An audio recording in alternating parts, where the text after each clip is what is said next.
Let's bring in our storm tracker Jim Cantore in the Global Forecast Center with a closer look at what happened to Erin. What do you think, Jim? Yeah, Erin basically is like a coat of primer paint. You know, before you paint new wood, I mean, you got to put the primer down. And what I mean by that is Erin's just a primer. It's kind of taking a lot of that dry, stable air, maybe pushing it out of the way. There's another little thunderstorm complex behind that could be doing the same thing. So the point is we're going to get the painting done. And that's going to happen probably as we get toward late August or even into early September. But right now, again, just the air is too stable for anything to develop out here. Let's take a look at Erin. Now is a tropical depression, 35 miles per hour, pressure estimated at 1,008.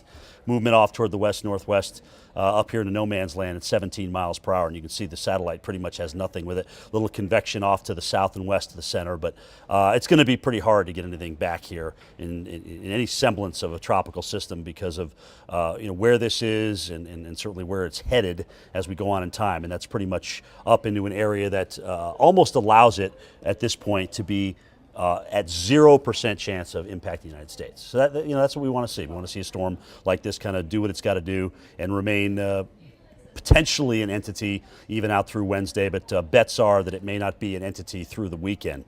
It may be a swirl, and that's about it. All right, so let's take a look at Invest 92L, which is a much different animal here because if you look at where this circle is, there's not really a whole lot from about this half of the circle down to the southwest, but believe it or not, that's where the entity is. It's down and through here. So we got to break this down with our visible satellite imagery. First of all, Hurricane Center still gives this over 120 hours a 60% chance of developing and a 50% chance over the next 48 hours, which I totally agree with. This is dangerous territory.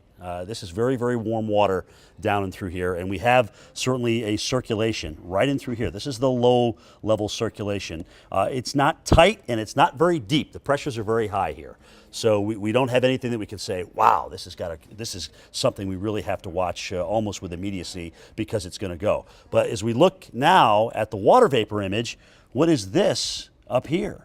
This is an upper air low. All right, so right now we're on the backside or the sinking side with our surface low of the upper air low. Until this gets out of the way, this is not going to develop. But there's a chance that the upper low will pull on to the north in time, and that means we have a chance of seeing it develop potentially later on in the weekend. Right now, with the low-level flow the way it is, the steering, most likely the low-level circulation will continue to push on off toward the west, even though both of them are right now.